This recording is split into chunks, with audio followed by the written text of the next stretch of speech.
G'day, Hello.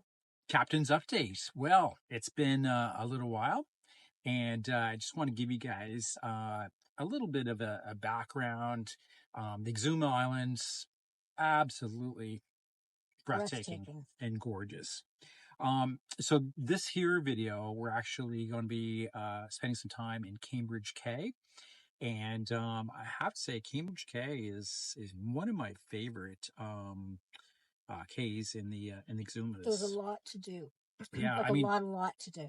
I mean, you talked about Black Settlement, which was Great Guana Cay. Yeah, that was a lot of fun. It was just, I don't know, it had kind of a party atmosphere. There was a cruisers night, Tuesday night, Thursday night, and Friday nights. Not to do an ad for them, but that you got well, I can't remember the name of the restaurant, but it's they have a two rum punches for $10, free conch fritters that just get put on your table with popcorn. Yep. And all kinds of small plates that are like the happy hour kind of specials also. And it was just fun. The locals were fun. The DJ was fun.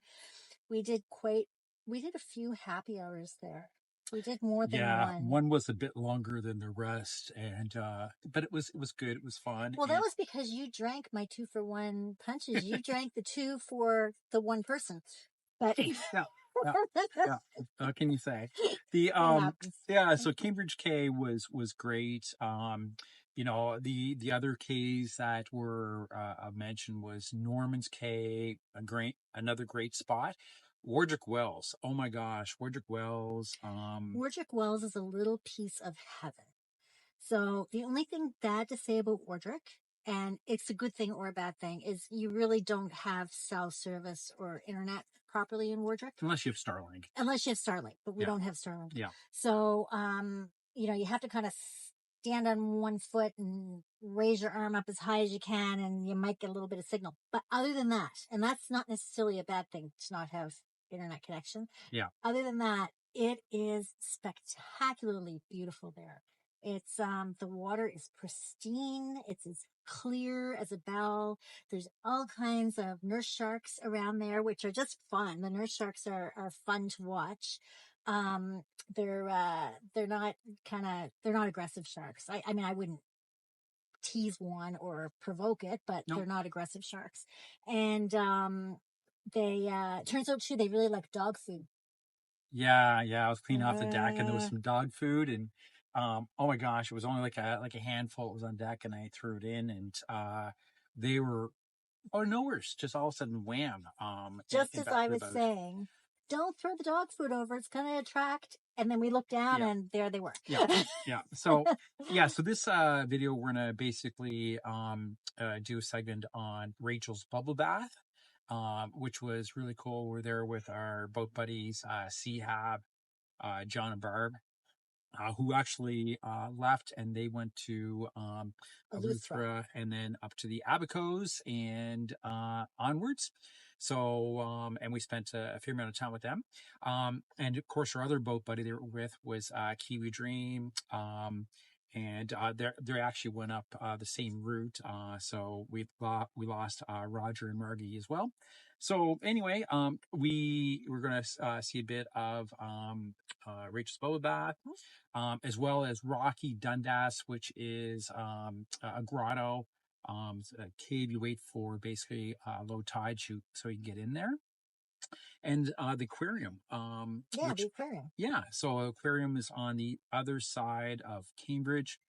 And do we have some pictures too of the flats that? Yeah, I think we do. Yeah, it was very pretty. Anyway, very we'll pretty. share these, and we'll update next week. We have another feature on we'll be coming up on another island on the Exumas, and then after that, my gosh, she'll be making her way back to Nova Scotia. It'll take a while. It'll take a while. So anyway, we'll try for weekly updates. Hopefully you guys enjoy this, and we'll talk to you soon. Bye for now.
too, right?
This is actually a pretty cool spot. So we actually dinghied over from Cambridge Cay to the Rocky Dundas, and there's a few mooring balls that you can grab for your dinghy, and it's pretty sheltered, but you have to make sure that obviously the tide is low so that you can get in there, because the obviously the rock ceiling above it would be underwater if the tide was high.